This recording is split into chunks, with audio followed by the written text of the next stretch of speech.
complexo.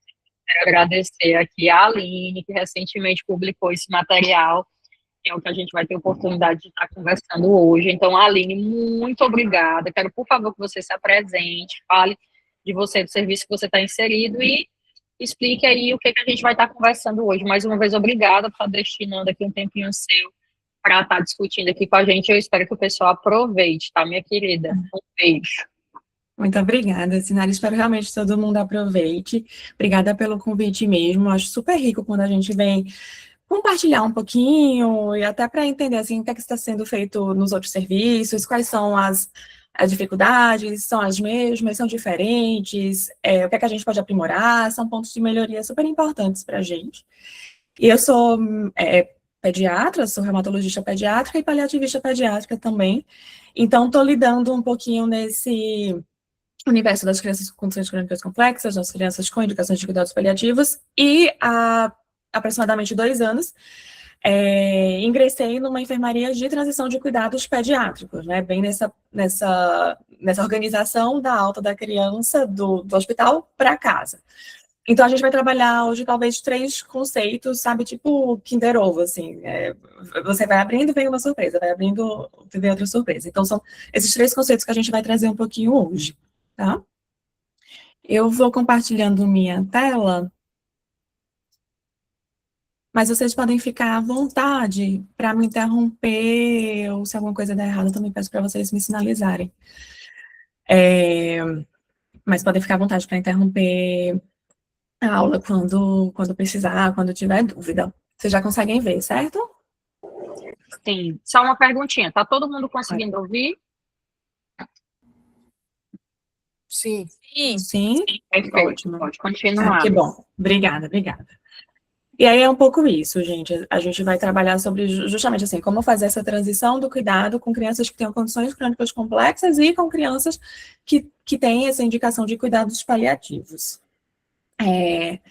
E aí, para isso, a gente vai trabalhar um pouquinho esses conceitos. Eu sei que vocês já tiveram aula de condições crônicas complexas, crianças com condições crônicas complexas. Inclusive, a ideia não é trazer de novo, né, essa abordagem de forma tão aprofundada, mas é porque, às vezes, para quem não tem o conhecimento, quem não é da área, quem não tem a vivência, pode achar um pouco desconexo a gente trabalhar esses 2 conceitos no mesmo ambiente.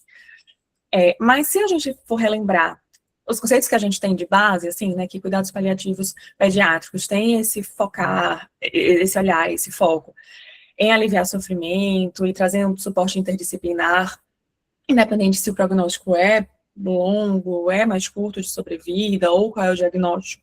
E se a gente também trouxer que as condições crônicas complexas são doenças graves, que cursam, né, em longo prazo, envolvem múltiplos sistemas orgânicos, ou uma disfunção grave, que requer, né, às vezes até a gente usa algum tempo, assim, de pelo menos 12 meses, ou óbito que chega antes, mas, né, às vezes até mais longo do que esses 12 meses, e que requer cuidados especializados e hospitalizações recorrentes, a gente consegue entender que existe, sim, uma intersecção entre essas 2 áreas e muito. Não que todos os pacientes em cuidados paliativos pediátricos, eles tenham a indicação, né, sejam crianças com condições crônicas complexas e vice-versa, mas tem uma intersecção até significativa. E aí, quando eu iniciei nesse trabalho da unidade de transição, no hospital de transição, foi quando, assim, cheguei e me deparei com, tipo, nossa, mas a maioria das crianças tem condições crônicas complexas, como assim? A maioria das crianças teriam indicações de cuidados paliativos pediátricos e se beneficiariam de uma abordagem, né? E aí isso foi me inquietando um pouco, e foi daí que a gente resolveu levantar, então, em números, porque é uma coisa, a impressão que a gente tem, né? Cheguei e vi assim, mas outra coisa é quando a gente consegue ter, então, é algo mais concreto, mais objetivo para mostrar, realmente a gente tem muita criança com esse perfil. Então, foi dessa inquietação que surgiu esses estudos, essas pesquisas. Então, a ideia é trazer para vocês hoje, né, um pouquinho do nosso serviço pautado, então, nesse artigo, que foi publicado agora recentemente mesmo, sobre esse olhar das necessidades paliativas, dessas crianças que teriam essas condições, e principalmente porque são crianças que ainda são subatendidas, ainda são vulneráveis, e a gente ainda não tem um olhar destinado. Mas aí, para trabalhar isso um pouquinho, achei que poderia ser interessante trazer também um outro artigo que a gente publicou também um pouquinho antes, mas que foi também um pontapé para a gente trabalhar um pouquinho. Então, vai ser tipo promoção de Páscoa aqui também, né? Leve 2, pague 1. Vai ser algo nesse sentido. Mas porque a gente estava pensando exatamente assim, se eu estou aqui trabalhando nessa unidade de transição, e aí eu estou percebendo algumas inquietações, vou buscar, então, na literatura, o que é que a gente tem sobre lacunas, desafios que podem auxiliar o nosso serviço. Eu não sei se todo mundo está familiarizado com a ideia de transição de cuidado. Mas, muito resumidamente, a gente sempre brinca usando a palavra de ponte, porque, muito resumidamente, a gente antes tinha uma alta hospitalar, pum, o paciente vai para casa, e a ideia é que a gente tenha uma alta hospitalar agora que seja segura e planejada, para que exista toda uma construção e um caminho que o paciente vai percorrer para poder chegar em casa, de forma que, quando ele chega em casa, ele continue recebendo um apoio, uma estrutura, que ele não chega em casa, bate em casa, qualquer intercorrência, ele já retorne direto para o hospital. E agravando o quadro de saúde, onerando os custos de saúde, e também aumentando o estresse, a sobrecarga familiar e do paciente, né? E aí, nesse sentido, claro que isso vem de um reflexo das crianças que a gente vem cuidando também, né? Antes, as crianças internavam por quadros muito mais agudos. É uma criança rígida, saudável, que internava por uma pneumonia, uma diarreia. Então, tudo bem a gente estabilizar essa criança e ela ir para casa, porque ela não ia precisar de um suporte posterior. Mas isso vai mudando, à medida que a gente vai percebendo que as crianças agora, elas têm outras condições, outras necessidades de saúde, outras tecnologias que são necessárias, que a equipe primária, de atenção primária, precisa ter um outro olhar. Então, por isso que vai mudando essa ideia de uma alta que ela aconteça de forma transicionada, de forma segura. Essas crianças com condições crônicas complexas, em muitas situações, ela tem vários especialistas, né? Tem o fisiatra, que vai cuidar ali da criança que tenha espasticidade, precisa de órtese, vai ter o neurologista ali do outro lado, vai ter o pneumologista, porque ela também tem condições respiratórias, mas essa coordenação ficava cada vez mais frágil, mais fragmentada. Quando essas crianças chegavam em casa, os responsáveis por fazer esses cuidados mais específicos, mais técnicos, eram os próprios cuidadores, muitas vezes os familiares, e muitas das vezes esses familiares, as mães.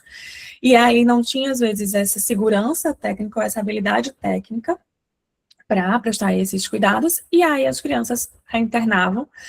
Claro que nem sempre as internações eram evitáveis, mas muitas delas são evitáveis, sim.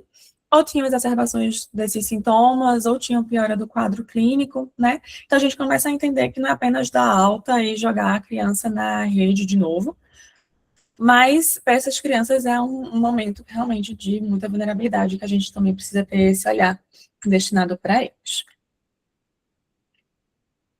E aí, então, o que é que a gente vai percebendo, né, à medida que a gente vai pesquisando um pouquinho?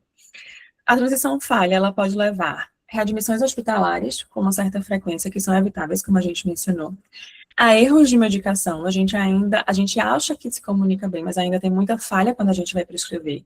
Então, e isso não é raro de acontecer mesmo naquelas pessoas que teriam alguma vivência com isso, tipo eu, né? Eu digo, faz tanto tempo que eu trabalho com isso, preciso orientar e tudo mais, mas ainda assim, existem erros no entendimento, quando a gente está comunicando para a família, e né, não havia me atentado para isso, não havia pensado nisso, e aí quando chega em casa, a gente percebe, a família percebe que não estava entendendo, e a gente percebe que também não estava entendendo, e a criança retorna por causa disso.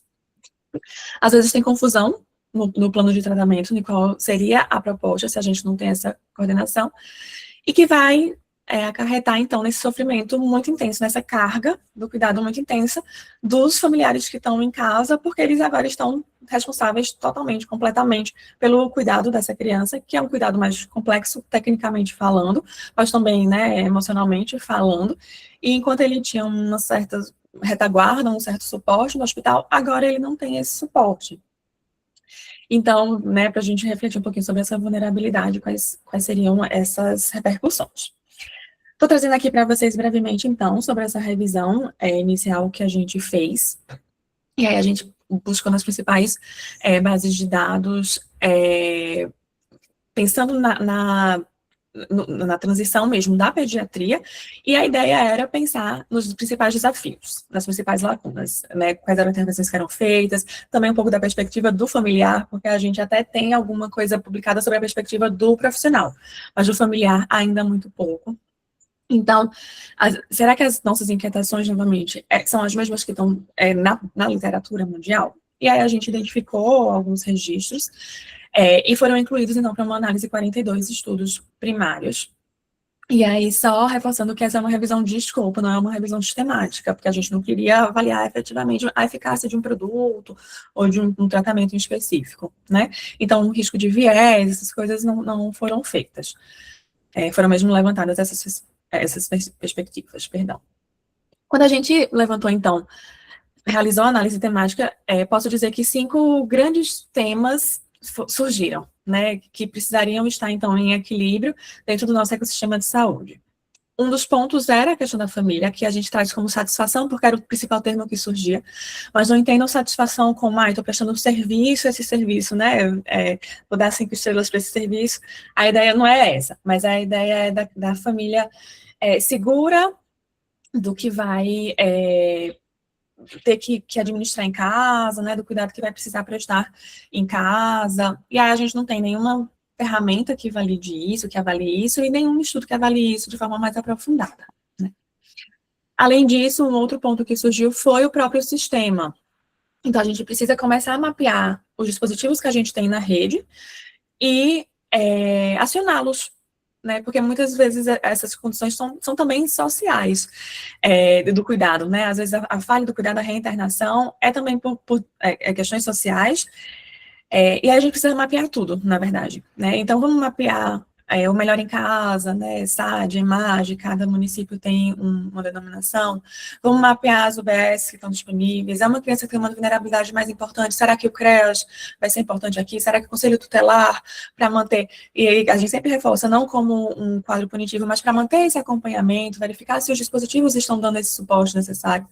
Então, isso também surgiu na nossa pesquisa. Sobre segurança da equipe, então, em muitas situações, e acontece com mais frequência do que a gente gostaria, a equipe que vai receber, ela se sente insegura para isso. Às vezes até colocando algumas barreiras, assim, né? Mas vocês têm certeza que essa criança vai voltar? Vocês têm certeza que ela pode voltar para casa? E aí a segurança da equipe também é super importante, e a gente precisa ir trabalhando isso, e aí foi também daí que começou a surgir, será que vale a pena a gente fazer reuniões com essas equipes, manter o contato desde o primeiro momento, para que a gente consiga também estabelecer cultura de segurança e um atendimento, né, centrado na família. Surgiu ainda readmissões. Algumas readmissões, elas eram inevitáveis, realmente, era uma complexidade maior. Outras eram evitáveis, né? E aí, essas evitáveis eram pautadas principalmente na insegurança da família ou da equipe, de como manejar as emergências em casa, né? Uma coisa é manejar no domicílio, outra em casa. Então, como é que isso vai acontecer? E uma outra coisa que surgiu também nesse nosso levantamento foi sobre o planejamento antecipado. A ideia de que o paciente interna, a gente já começa, já pode pensar nas necessidades que ele vai ter e já começa a trabalhar nisso.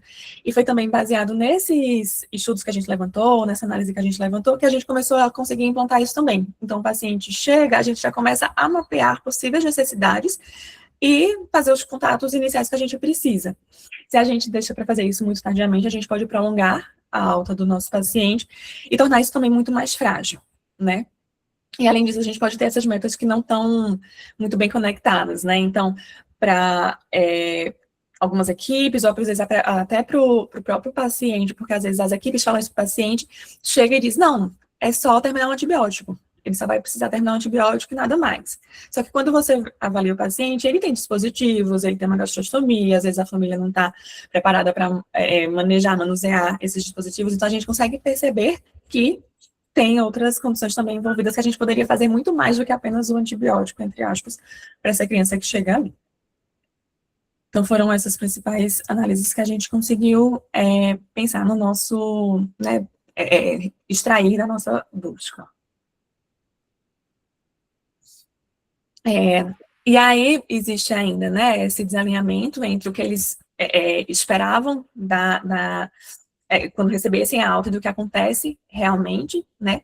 Quando às vezes as famílias chegam e aí elas dizem, quero ir para casa, quero muito ir para casa, a gente entende de cara que é tipo, nossa, então a gente tem que dar alta rápido, porque eles estão querendo muito ir para casa. Só que muitas vezes não tem essa perspectiva de que quando chegar em casa eu vou precisar saber manusear, emergências podem acontecer, o que é que eu vou precisar fazer quando acontecer alguma emergência? E aí esse fardo vai agravando, sim, o sofrimento emocional dessas crianças. Nesse gráfico tenta ilustrar isso um pouquinho para a gente, então até então a gente tinha esse nível de suporte mais alto, recebe alta, e aí o cuidado domiciliar, ele às vezes não consegue trazer esse suporte, e aí as crianças reinternam e continuam aqui nesse momento azul. A ideia da gente é que, quando receber alta, a ponte que a gente estava construindo, ela exista, e que a criança, então, se encontre nesse quadro mais amarelado, que elas consigam manter-se em casa com a qualidade que a gente pretende, com o suporte que a gente pretende também.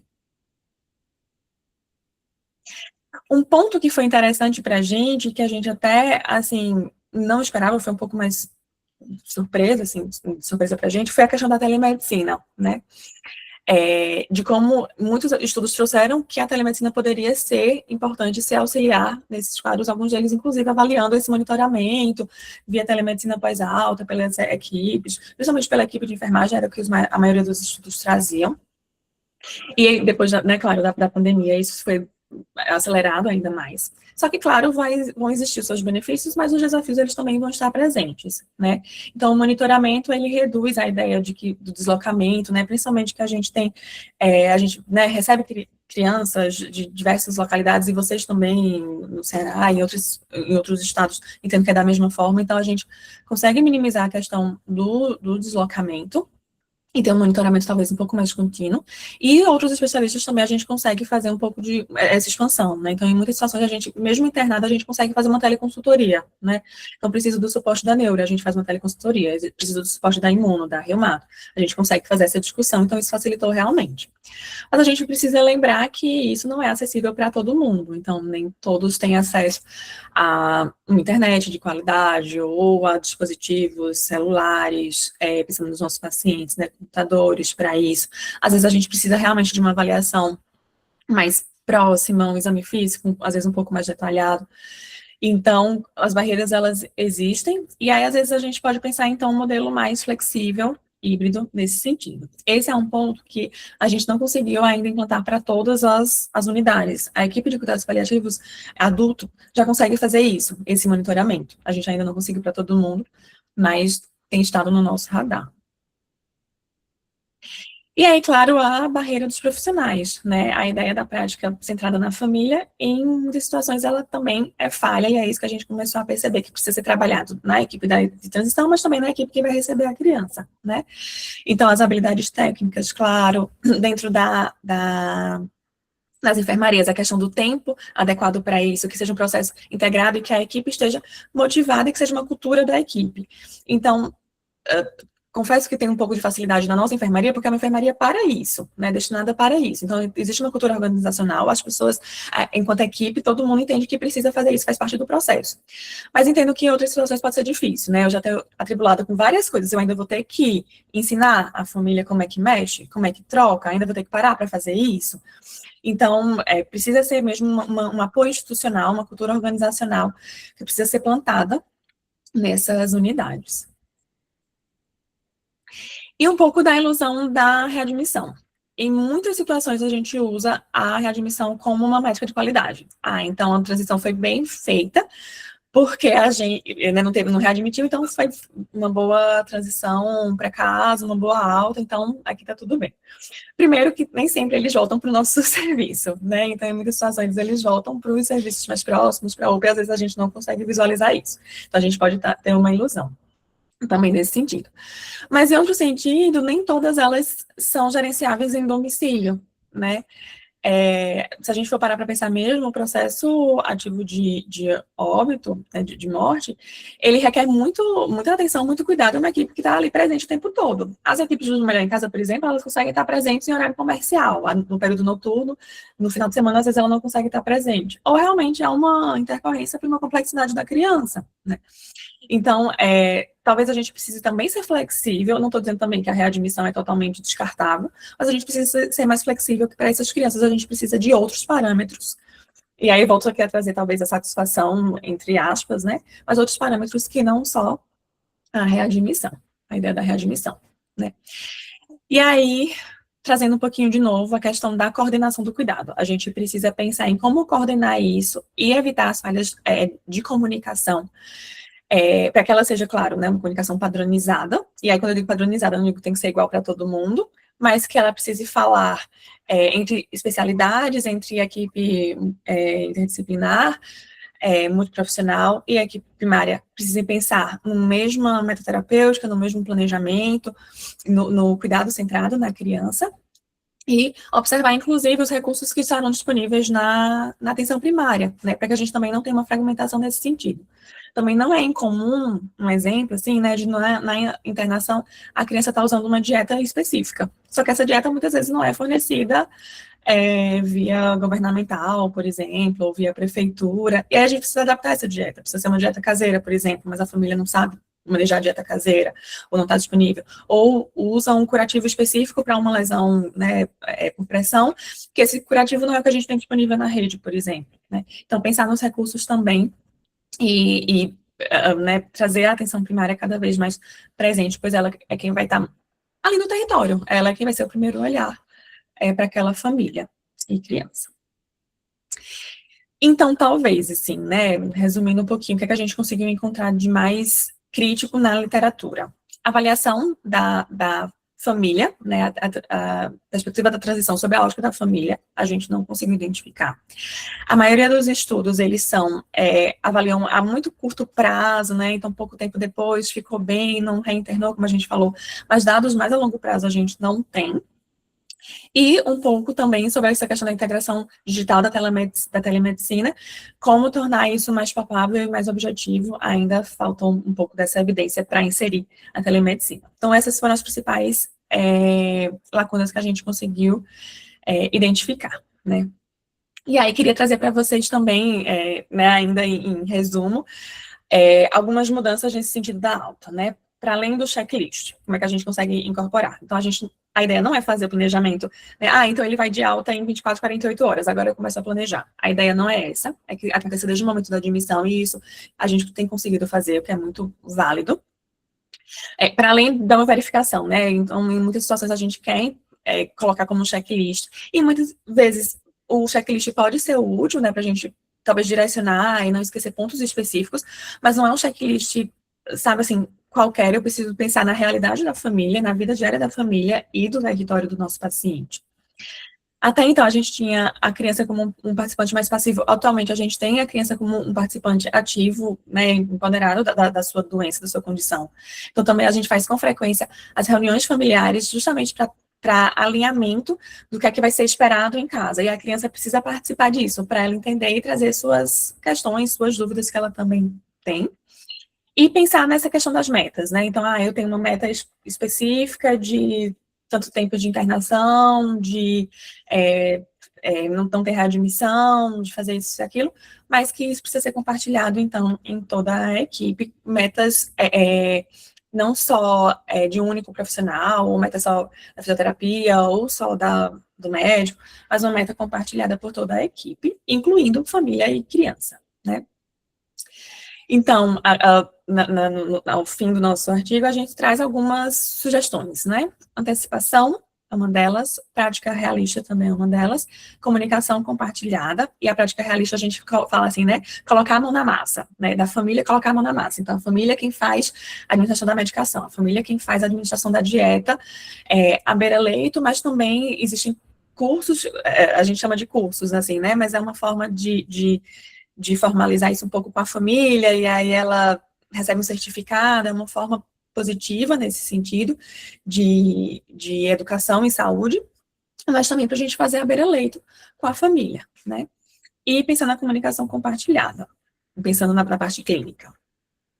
A gente ainda traz como sugestão a nível organizacional e de gestão a telemedicina, como isso poderia ser articulado, incorporado pelos nossos gestores, pelas nossas instituições. Pensar em trazer métricas da experiência da família relatada, né, talvez algum formulário da família sobre como foi esse processo de transição, poderia ser útil. E pensar que a gente precisa ter, então, equipes, coordenadores, setores destinados à transição. Às vezes a gente não consegue um setor específico, mas que tenha, então, uma figura que consegue coordenar isso, que traz essa, né, essa questão da transição. E, claro, pensando em outras sugestões a nível maior, sistema e políticas públicas, né?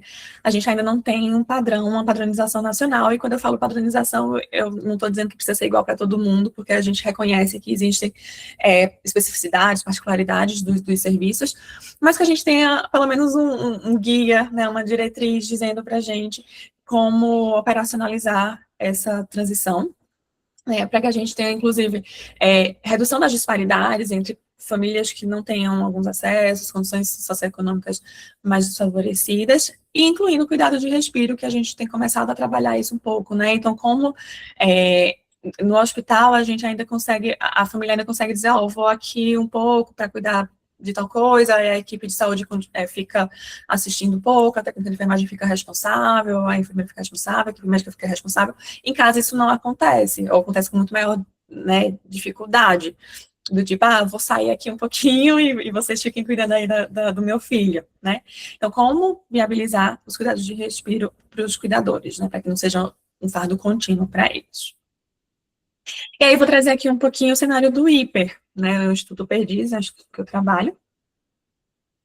E o IPER fez recentemente 2 anos, agora em março. Então, esses dados que a gente traz para vocês é do primeiro ano nessa estruturação, tá? Então, nesse primeiro ano, nós atendemos 249 pacientes únicos, tiveram readmissões. É um hospital público, terciário, exclusivamente SUS, e nós temos 14 leitos, não é uma enfermaria grande, mas nós temos 14 leitos para operacionalizar essa transição pediátrica.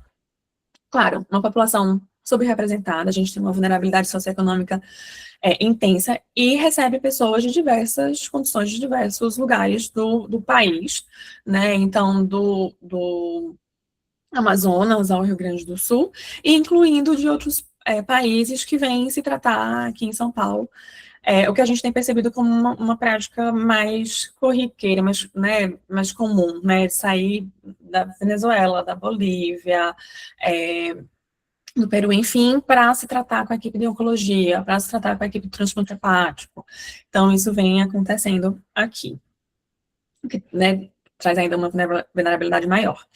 E aí, a nossa inquietação era real, gente. Então, o que a gente estava achando era verdade. 80% das nossas crianças, né, dessa coorte 249, tinham condições crônicas complexas, a grande maioria era por condições neurológicas, seguidos por quadros respiratórios e cardiovasculares. Então, o nosso olhar tinha, né, estava correto.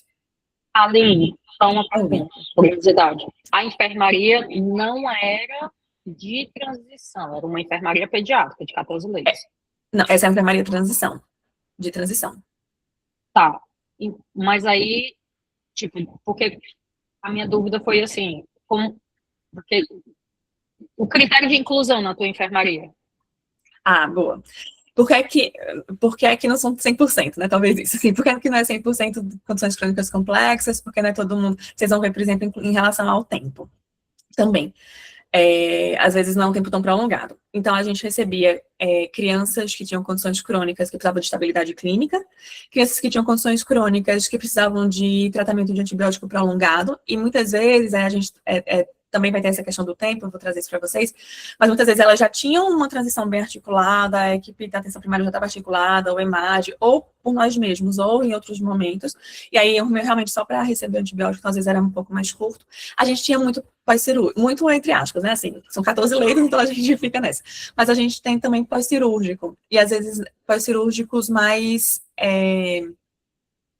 simples, digamos assim, sabe? Então, cirurgias de pós-parto, fimose, amidalectomia, adenectomia. Então, existiam pós-cirúrgicos também que iam para a nossa enfermaria de transição. Então, talvez não seja 100% por causa disso, tá? Porque aí, não era pós-operatório no crônico complexo, podia ser pós-operatório em um ISDO, entendi. Exatamente, poderia ser pós-operatório em ISDO, é exatamente isso, tá? Então, os critérios surgiam um pouquinho nisso, eu acho que a grande maioria desses 20% eram esses pós-operatórios rígidos, sabe? Eu acho que, realmente não tenho esse dado agora, mas acho que era isso que acontecia. Então, talvez o estranhamento seja por isso. E aí, só para reforçar, assim, a transição de cuidados é justamente para a gente ter esse período de transição e de cuidado em casa, né? Então, precisava, sei lá, de um curativo mais específico no pós-operatório, porque, claro, em pós-parto poderia, né, ou fimose, amidalectomia poderia ir rápido, mas precisava de um curativo mais específico, eu tinha sangrado um pouquinho mais, precisava de uma observação mais longa.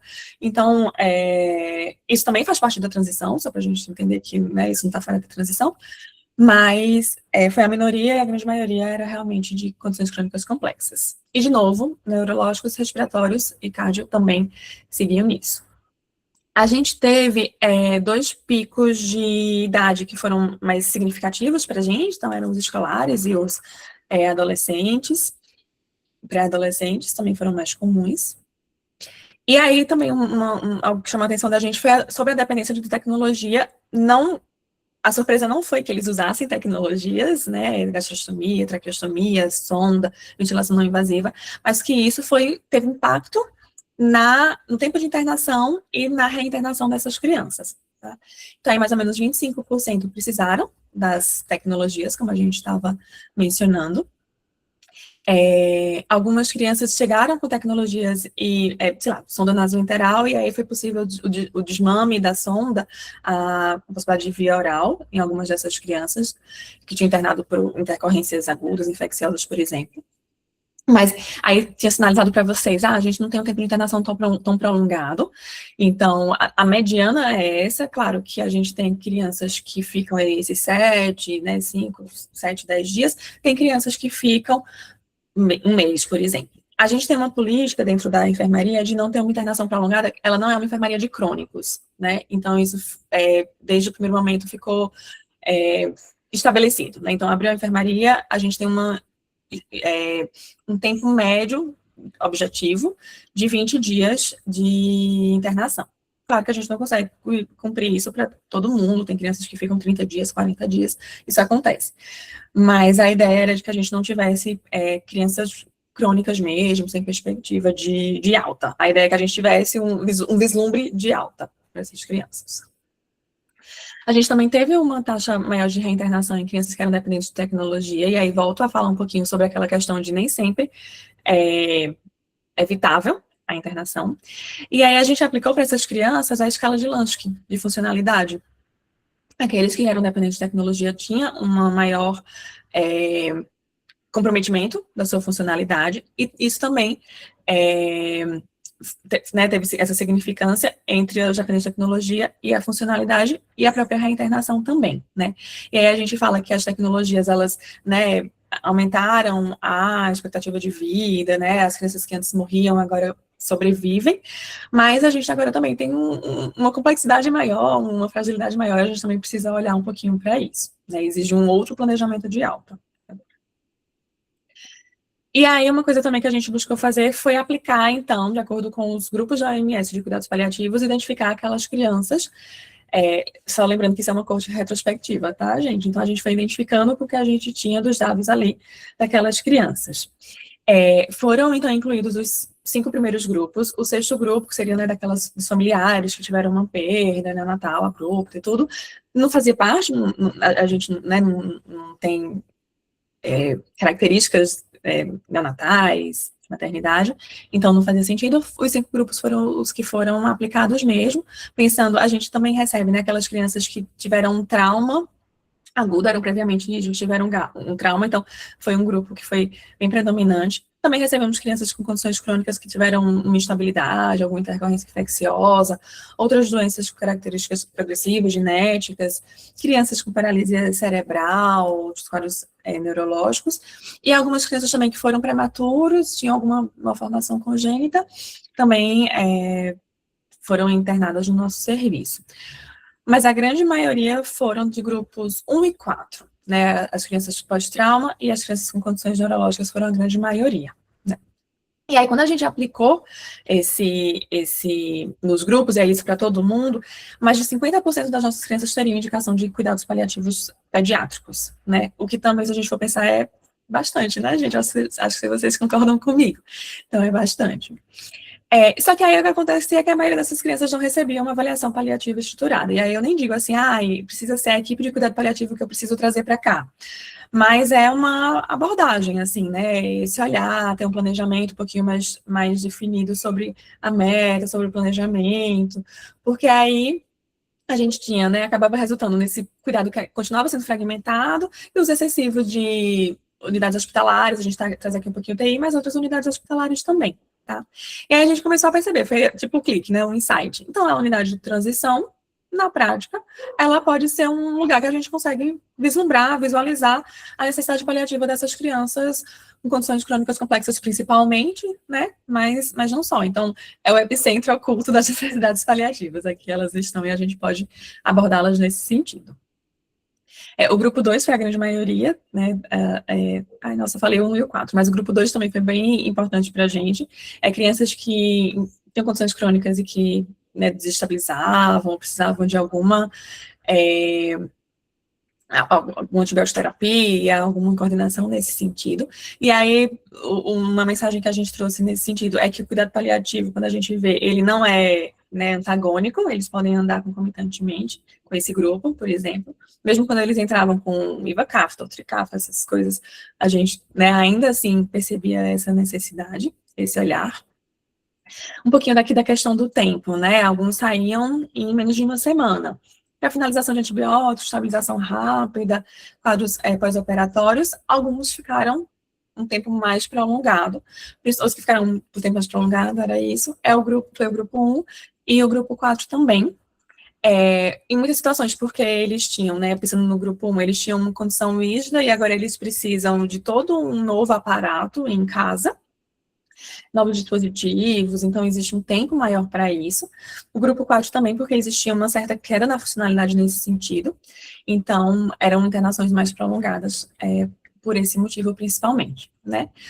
Um outro insight que a gente teve é talvez usar a escala de Lansky pensando um pouquinho nisso, né? Então a gente poderia, por exemplo, aplicar a escala de Lansky num primeiro momento, um dia, 2 dias, perceber que se a gente tem, né, o valor de corte foi o que a gente identificou como, no nosso estudo, como um valor que seria interessante para a gente pensar, aqui está com mais restrição, necessidade de uma assistência mais contínua. Então, ele poderia ser um alerta para a gente de, então ele precisa de uma avaliação paliativa. De novo, não necessariamente eu preciso chamar a equipe para lá, porque a equipe de cuidados paliativos por si só tem, né, suas demandas, não conseguem atingir suas demandas, mas ter essa abordagem, essa avaliação e, às vezes, uma construção de um planejamento em conjunto. Inclusive, a gente conseguiu pensar nessa intersecção, né? Então, se eu tenho uma dependência de tecnologia maior, com uma escala de funcionalidade mais baixa, seria, então, aqui é o que a gente precisa dessa avaliação paliativa. Se eu tenho uma funcionalidade maior, né, com uma dependência mais baixa, então vai ser uma alta mais focada na educação e saúde, eu não preciso ter tanta atenção. Se eu tenho uma funcionalidade menor, com uma dependência menor também, vamos pensar aqui no nosso cuidador. Se eu tenho uma funcionalidade mais alta, mais baixa, né, aqui nem volto para baixo, mais baixa, com uma dependência maior, talvez eu precise treinar um pouco mais né, os equipamentos, manusear um pouquinho mais os dispositivos que a criança usa. Então, isso também consegue ajudar a gente a pensar talvez na individualidade daquele cuidado de transição que a gente precisa fornecer para o nosso paciente. Aline, esse quadro é um resultado proposto de vocês, eu não conhecia. É uma proposta nossa. Bacana. Ele não existia mesmo, mas a ideia seria essa, assim, sabe? Pensando nessa funcionalidade, pensando nessa dependência, qual vai ser talvez nosso foco aqui? O cuidador tem uma dependência mais baixa, mas ele tem uma funcionalidade também menor, então eu preciso também demandar esse cuidado para ele. Não, ficou muito bacana, tipo, essa crítica aqui é um tapa assim, óbvio, né, sendo Isso. A gente está objetivando que a gente já entende, que a gente já sente, mas a gente está mais objetivo. Mas a gente entende que muitas vezes, claro, para quem já está atuando com isso está mais claro, o especialista, mas entendo que isso para quem está se construindo, né, numa enfermaria ou na atuação do dia a dia, isso traz muito fundamento para a prática, né? Então ficou bem bacana mesmo. Obrigada, senhora. Vamos lá. E aí, assim, o que é que a gente poderia pensar em fazer? Pensar numa triagem. A criança chega e a gente consegue aplicar os grupos da OMS, uma escala de Blanchard nesse primeiro momento.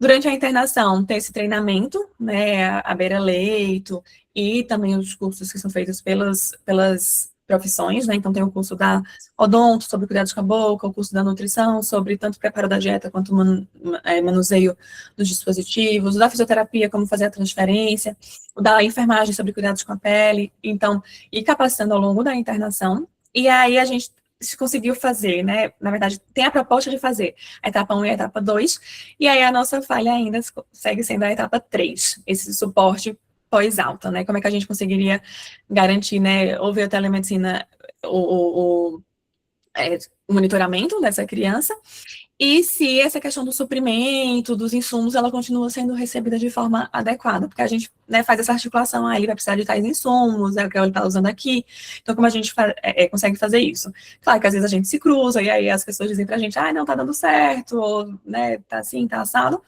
mas ainda a gente não conseguiu estabelecer isso no nosso serviço.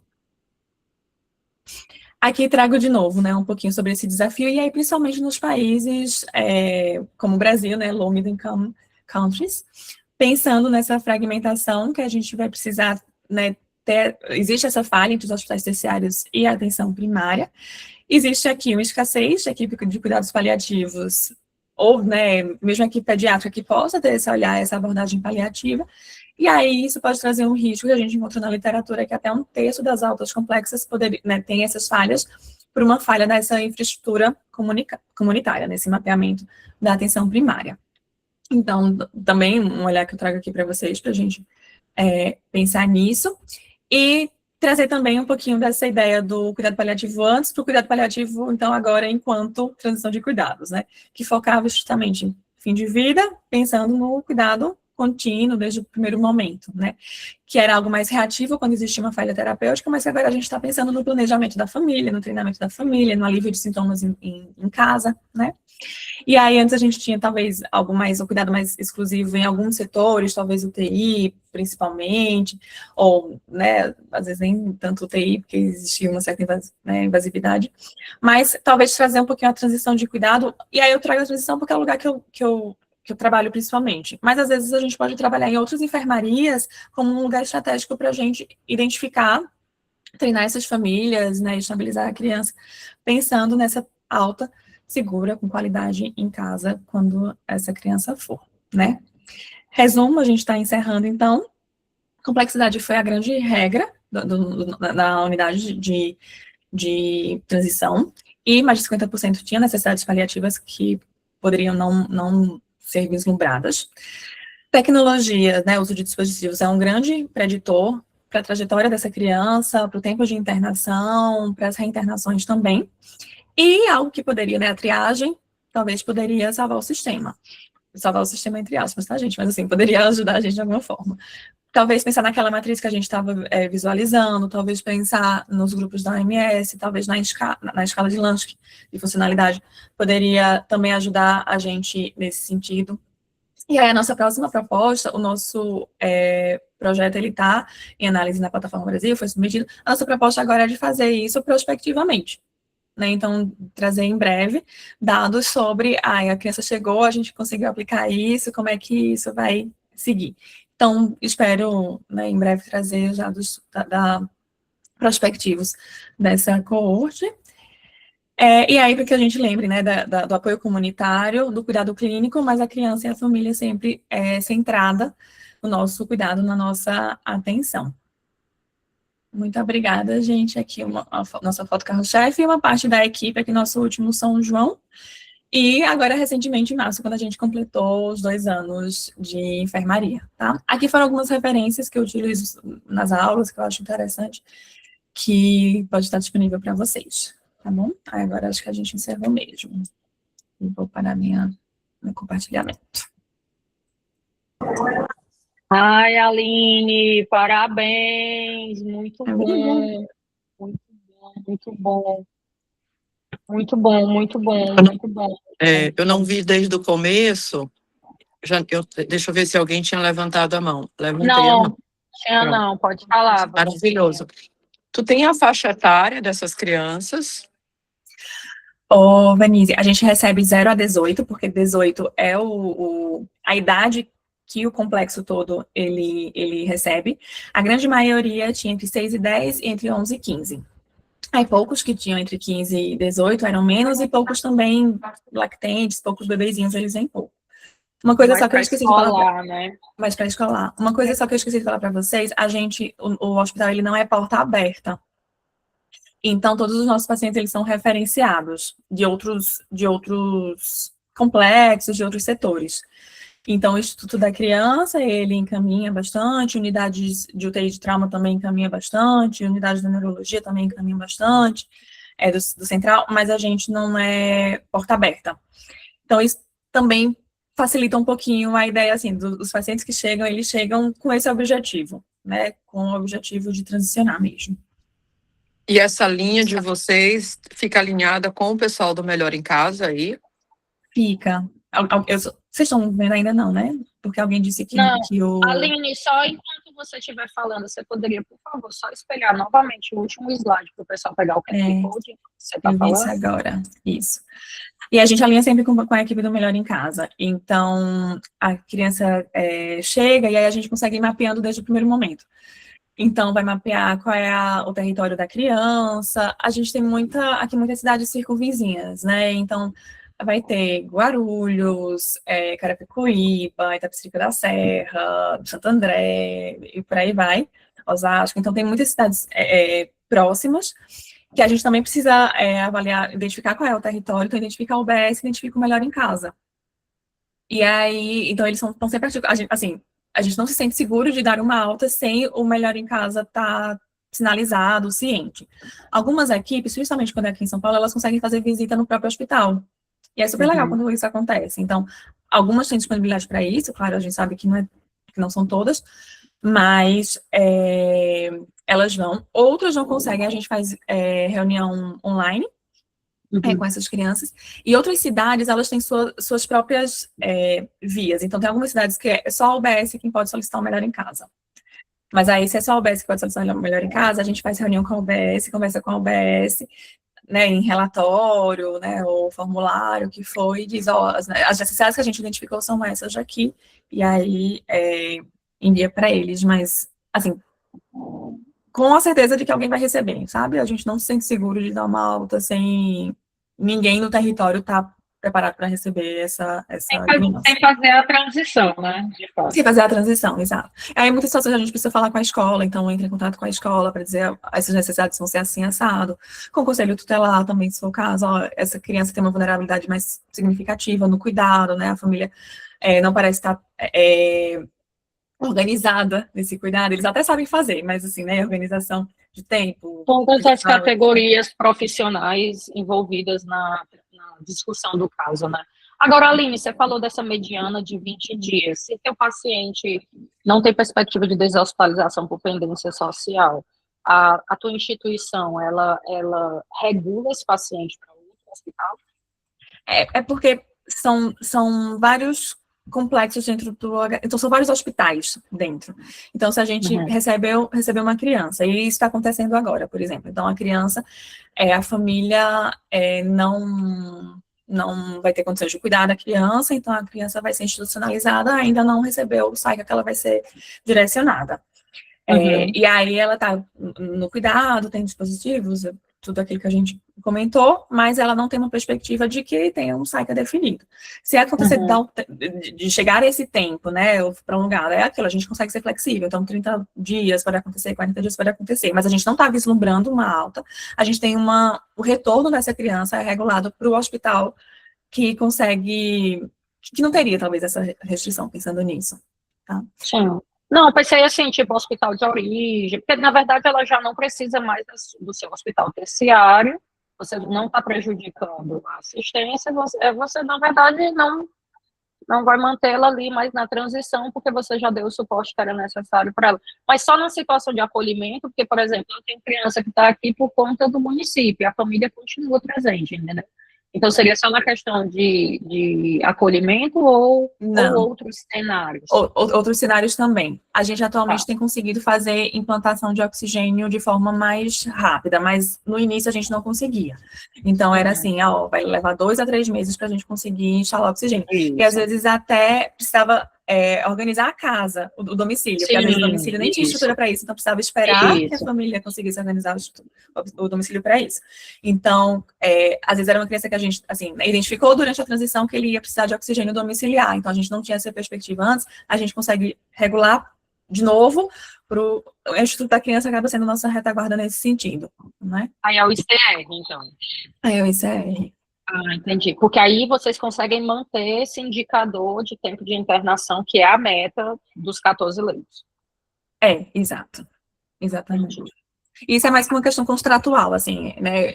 No primeiro momento, super me deu angústia, não, assim. Mas é gestão, é isso mesmo. E assim, tem seu sentido, né? Tem seu sentido. Vanizezinha, você ainda está com a mão levantada. Quer falar? Depois é a Catarina. Não, eu não sei deslevantar, mas peraí. Eu tiro. Não, eu amei isso aí. Gente, eu tenho todo mundo tem muita dificuldade de não, né? Existe uma coisa que é bem das características regionais a deshospitalização. Ela tem uma caracterização social e cultural muito importante. E aqui a gente lida com deshospitalização não só de uma total falta de estrutura, como ainda tem de vez em quando uns indígenas para deshospitalizar, entendeu? E aí é desafio deshospitalizar indígena, porque eles não querem, eles não têm estrutura para retornar para as tribos, né? É uma coisa bem... E o acesso ao opioide também é uma loucura. Tu sabe que se eu tivesse mais 2 de mim, eu ia querer fazer um trabalho só com indígena, uma linha de cuidado paliativo só com indígena, porque eles não têm... O João fala muito isso mesmo. O João, você sabe que a gente até recebe também, Vanise, inclusive... Yanomami que vem por questão hepática, transplante hepática, a gente precisa trazer o tradutor para falar, assim, né, para fazer a tradução e o alinhamento. Então, a gente também até recebe alguns desses casos, mas como eles estão em acompanhamento mais a longo prazo, eles não têm a perspectiva de retornar para as tribos, em muitas das situações. Então, eles ficam aqui em casa de apoio, casar, e por aí vai. Então, nossa hospitalização é para casar. Sinara, vamos conhecer uma tribo dessa, Sinara. Vamos. A Mirlane fala muito disso, né? Porque tem muita... Não tem nada escrito, na verdade. Gente, o hospital lá da Bahia botou assim para ir conhecer e tal, tem outro para conhecer, a gente tinha que conhecer era o da Mirlane, das comunidades ribeirinhas, entender como é que funciona aquilo ali, viu? Não tem nada. Não. Obrigada, viu, Aline? Parabéns. Obrigada. Oi, pessoal, bom dia. Aline, amei. Eu acho assim, a Sinara começou levantando, aí eu ia trazer essa questão, porque a gente tem essa diferença dos perfis de paciente da retaguarda, né? E aí, por exemplo, quando a minha UTI, antes de fechar, que era uma UTI de crônicos, o nosso tempo de hospitalização era muito grande, era 6 meses, 8 meses às vezes, mas a gente recebia pacientes muito, grande maioria, em ventilação, e aí a gente tinha uma série de dificuldades, inclusive da sobrecarga do cuidador e da falta de rede de assistência nos municípios para a gente conseguir fazer essa transição, né? E aí terminava que o internamento ele ficava prolongado, assim, gritantemente. Então, para eu entender, quando eles vão para a tua enfermaria, eles já são pacientes que estão mais estáveis, né? Eles já vêm, por exemplo, idealmente, né, a grande maioria, com uma rede ambulatorial especializada, que eles já são ligados, porque vieram de outros hospitais, então isso também você já tem montados, e eles vêm estáveis realmente só para organizar para ir para o domicílio. Então, é como se eles já viessem, assim, um pouco mais triados. E aí, por exemplo, se for um paciente ventilado, vamos dizer assim, paciente de AME, ventilado, que faz máquina de tosse, e aí precisa ter uma estrutura de fisioterapia, de cuidado maior, e aí isso é uma coisa que vocês verem que não vão resolver, não vai ser uma coisa tão fácil, vocês dão um encaminhamento e ele vai para outro hospital, enquanto fica aguardando que esses encaminhamentos que vocês deram aconteçam, é isso? E aí, super importante também, foi uma coisa que eu esqueci de falar, a gente não tem, por exemplo, no hospital, estrutura de semi-intensiva ou intensiva. Então, assim, não é paciente que está, sabe, assim, instável, precisando de coisas mais complexas, quando inclusive acontece de ter algum paciente que está aqui com instabilidade hemodinâmica para um quadro séptico, por exemplo, uma infecção, ele precisa retornar mesmo para o Instituto da Criança, que é onde tem a retaguarda de UTI. Então, a gente não tem mesmo esse suporte. Eles são Mas triados. ele ventilado, ele poderia ser recebido, se ele for um ventilado Sim. estável, sim. Sim. A ventilação por si não é. Às vezes o que acontece é assim, ele está precisando de muito mais do que ele usava em domicílio, por exemplo, né? Então, a gente, na verdade, só pede para, então observa assim, 24, 48 horas, ver se ele vai se manter estável para vir para cá, que a gente até pode fazer o desmame de oxigênio se for, né, essa questão, mas ventilado por si só não é uma questão, a estabilidade é uma questão, sim. Eles vêm triados, realmente, então, triados que eu digo nesse sentido, né, eles estão estáveis, eles não estão precisando de uma estabilidade clínica, ali isso não acontece. Em muitas situações, é um paciente que não tinha antes, por exemplo, e agora tem uma tráqueo, e aí está precisando de um ventilador novo que até então não tinha. E a gente realmente não tem políticas para isso, né? Se for um paciente que tem uma doença neuromuscular, é um pouco mais fácil, em outras condições isso não acontece. E aí, quando isso acontece, a gente precisa mesmo de uma organização, ou de organização da família. A família diz, a gente consegue se organizar aqui para adquirir o BIPAP, que foi recomendado, alguma coisa nesse sentido. Em algumas situações, o Melhor em Casa consegue fazer alguns empréstimos ou doação nesse sentido, então a gente também conseguiria alguma coisa no município. Em algumas situações, o município diz, não, eu vou comprar, vai acontecer dessa forma. E em algumas situações ainda um pouco mais raras, por causa do custo mesmo, a associação de voluntários consegue, não, a gente consegue se organizar aqui e fazer a doação. Mas é sempre assim, não tem uma... Mas isso se dá para acontecer nesse período aí, de 20 a 30 dias. A gente consegue nesse período. É que eu acho que essa é uma questão muito importante. Eu acho que a Sinara também, que tem um perfil um pouquinho mais parecido ainda com o daqui da gente, que é uma cobrança que às vezes a gente recebe, né, das secretarias para deshospitalizar os pacientes, e aí, assim, a gente tem que comparar muito esses perfis, porque realmente é diferente, né? Se você tem um paciente que vem ventilado, não era ventilado antes, nunca foi para casa, na verdade, ele vai demorar mais, né? Se você não tem a rede ambulatorial de referência, ele vai demorar mais, né? E a outra pergunta que eu ia te fazer, quer falar, Sinara? Não, estou refletindo.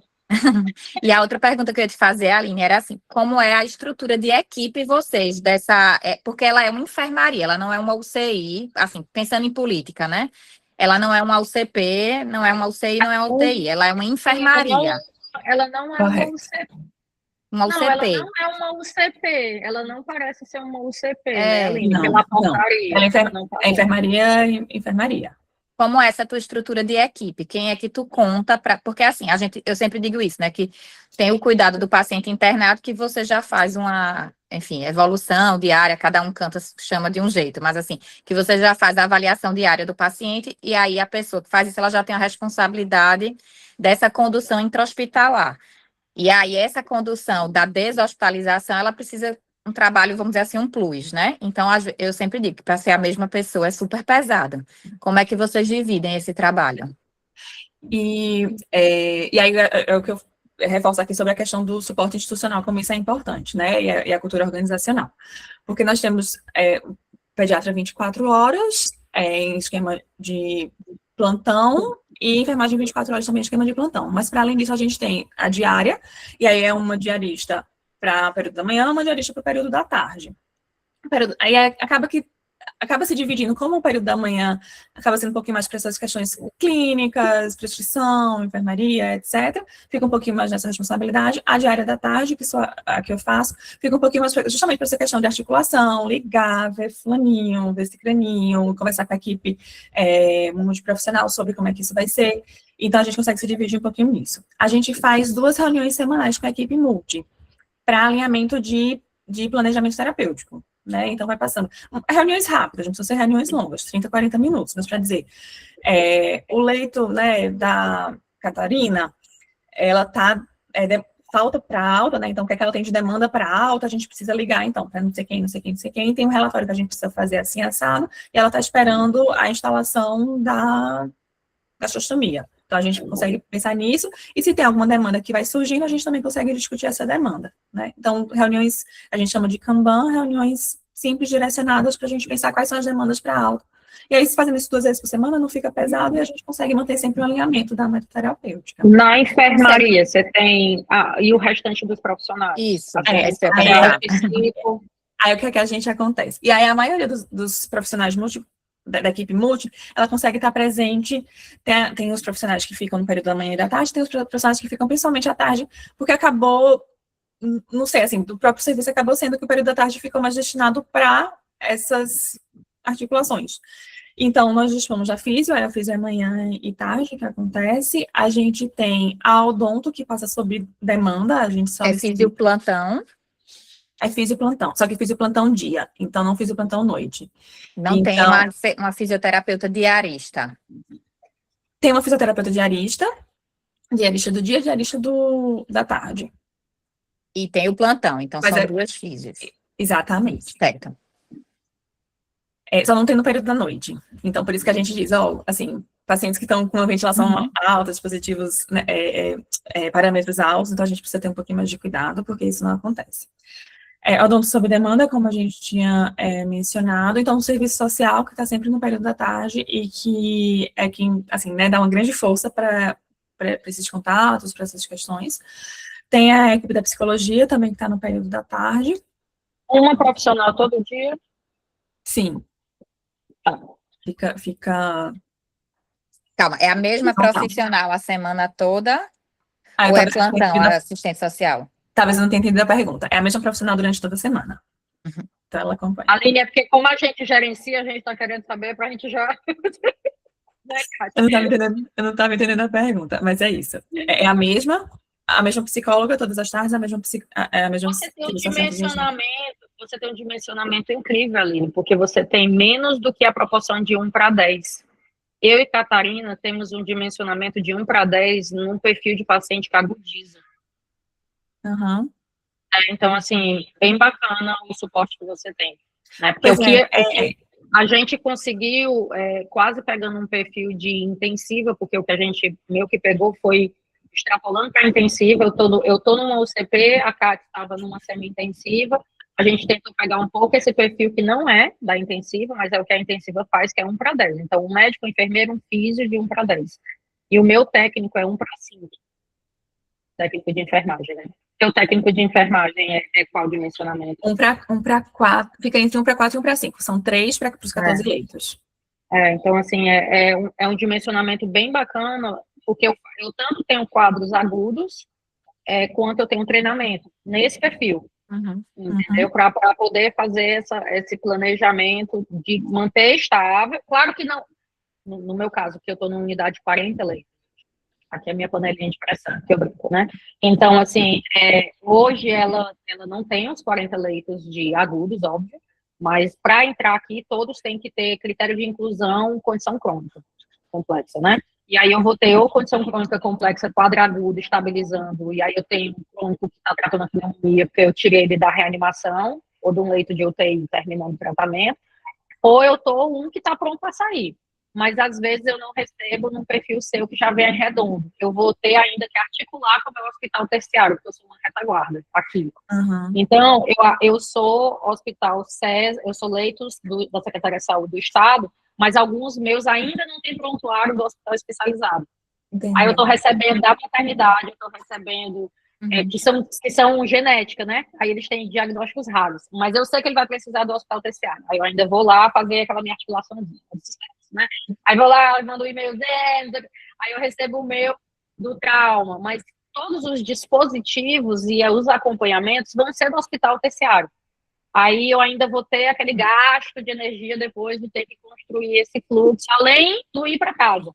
Né? Então, assim, ficou bacana aquela tua figura dos caminhos, da ponte, porque digamos que, para você ver como é interessante essa discussão nossa, né? Porque é como se os caminhos, a depender do nosso perfil assistencial e das realidades, né? Não era só o casa, né? Porque tem o casa, atenção primária, mas a depender de onde ele sai, ele ainda, no meu caso, Volta. no hospital secundário, eu ainda tenho que construir o caminho da continuidade assistencial, sabe? Então, assim, mas eu já estive no SEIB, que é o hospital terciário.